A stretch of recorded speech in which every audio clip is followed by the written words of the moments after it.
لو تناهيتم إلى سر الحياة وصنعتم كائنا حيا نرى لم نزد إلا يقينا بالإله لم نزد إلا يقينا نبی صلی اللہ علیہ وسلم نے فرمایا انسان اللہ سے دعا مانگتا ہے، زندگی بھر مانگتا رہتا ہے، اور اللہ زندگی بھر دعاؤں کو قبول کرتے رہتے ہیں، لیکن اس کو نظر نہیں آ رہا ہوتا،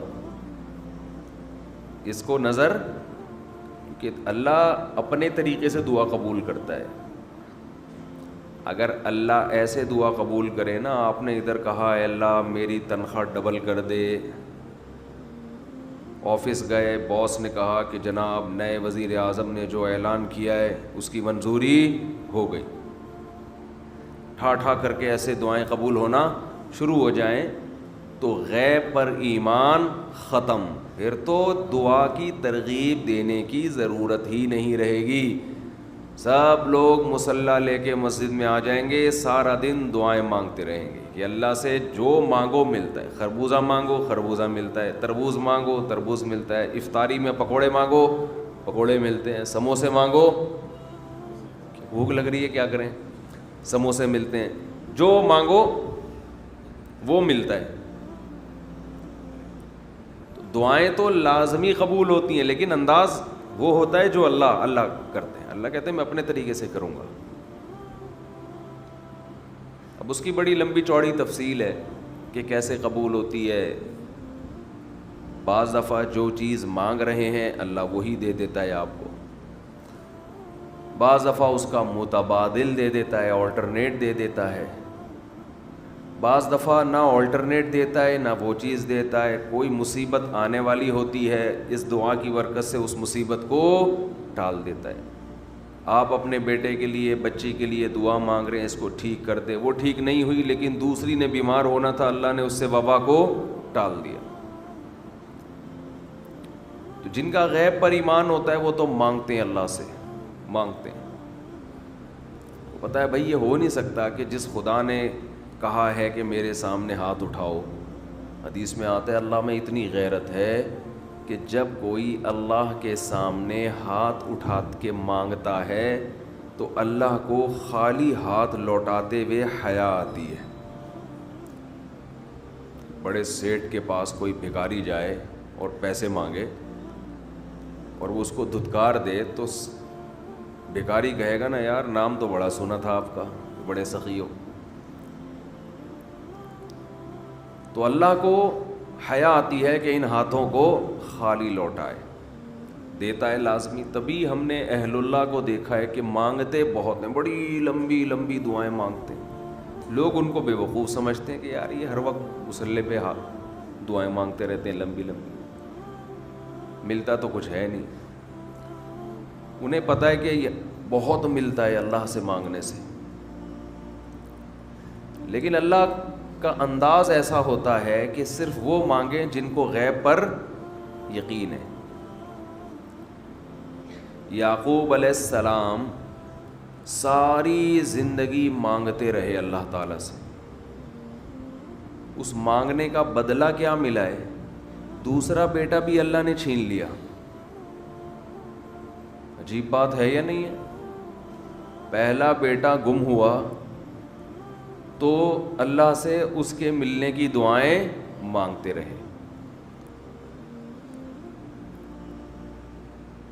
دعا کیا قبول ہو رہی ہے؟ قحط پڑ گیا، کھانے پینے سے بھی گئے، اس سے بڑی مشکل، راشن لینے کے لیے بھیجا مصر اپنے بیٹوں کو، تو دوسرا بیٹا بھی بولو گیا، وہ بھی بادشاہ نے رکھ لیا۔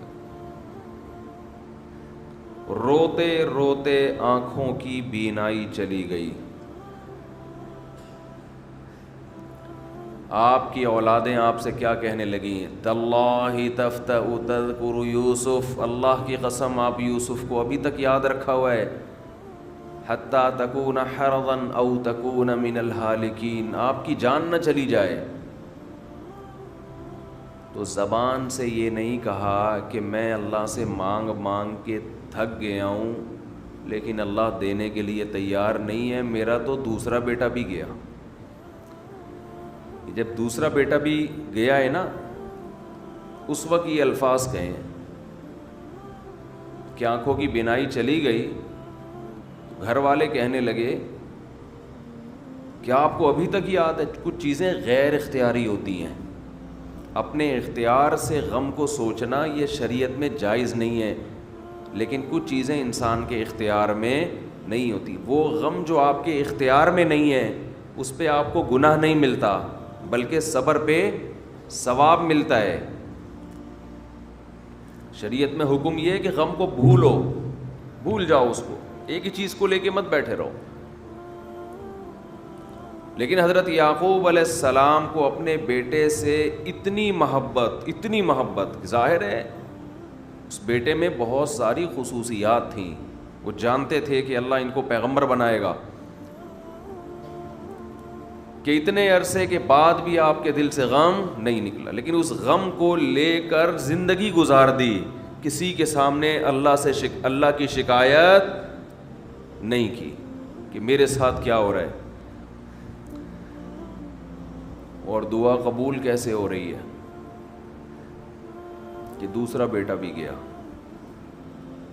بیٹوں نے آ کے بتایا کہ آپ کے بیٹے نے چوری کی تھی, جس کی وجہ سے بادشاہ نے اس کو رکھ لیا. قال بل سولت لکم انفسکم امرا. باپ نے کہا تم نے جیسے پہلے ایک کہانی گڑھی تھی دوبارہ سے ایک کہانی گڑھ لی ہے. حالانکہ اس دفعہ بیٹے سچ بول رہے تھے,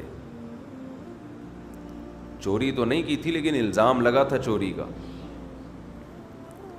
تو یعقوب علیہ السلام نے دوسرے بیٹے کے جانے پہ ایک لفظ ناشکری کا زبان سے نہیں نکالا, بلکہ کیا کہا, انما اشکو بثی وحزنی الی اللہ وَأَعْلَمُ مِنَ اللَّهِ مَا لَا تَعْلَمُونَ. میں اپنا غم تمہارے سامنے بیان نہیں کرتا, صرف اللہ کے سامنے بیان کرتا ہوں, اور اللہ کے بارے میں وہ کچھ جانتا ہوں جو تم نہیں جانتے. کیا مطلب؟ وہ مجھے تسلی دے رہا ہے, اس میں خیر ہوگی. ہمارا کام ہے مانگنا, ہم بھکاری ہیں. یہ تو ملحد اور خدا کے منکر لوگ ہیں جو مسلمانوں کا مذاق اڑاتے ہیں کہ یہ دعائیں مانگتے ہیں اور ان کو ملتا کچھ نہیں ہے. او بھائی, ہمیں اس سے غرض ہی نہیں ہے کہ رب کیسے دے رہا ہے. ہمیں اس نے پابند بنا دیا مانگو, تو ہمیں اہل اللہ کو تو مزہ اس سے آتا ہے کہ اس نے ہمیں بول دیا مانگو, وہ نہ بھی دے, مانگنا ہی ہمارے لیے سب کچھ ہے. تو میں جو بات عرض کر رہا تھا وہ یہ تھی کہ یعقوب علیہ السلام مانگتے رہے, پھر دوسرا بیٹا بھی چھن گیا. کوئی لفظ مایوسی کا زبان سے نہیں نکالا.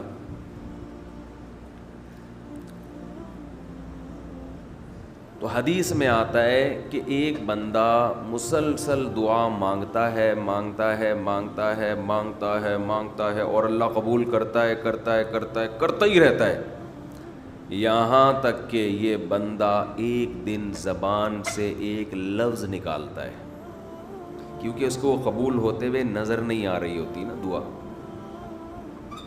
یہ زبان سے کیا لفظ نکالتا ہے کہ میں دعا مانگتا ہوں مگر اللہ قبول بولو نہیں کرتا.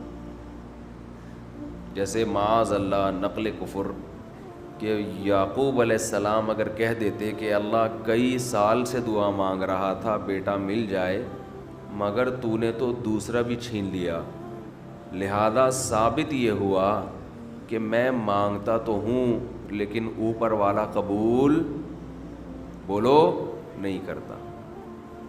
اگر یہ لفظ زبان سے نکالتے, جیسے کہ آج کل لوگ نکالتے ہیں زبان سے, تو حدیث میں آتا ہے یہ جو جملہ زبان سے نکالا ہے اس کے بعد سے اللہ قبول کرنا چھوڑ دیتے ہیں. اس سے پہلے ہو رہی تھی. آپ نے یہ لفظ کہہ دیا اس کو ہلکا سمجھ کے. اللہ کے ترازو میں یہ کلمہ، یہ چھوٹا سا جملہ بہت بھاری ہے اللہ کی غضب کو دعوت دینے کے لیے. اللہ کہتے ہیں مجھے تانا دے دیا کہ میں قبول نہیں کرتا. ہوا و حرص والا دل بدل دے، میرا غفلت میں ڈوبا دل بدل دے.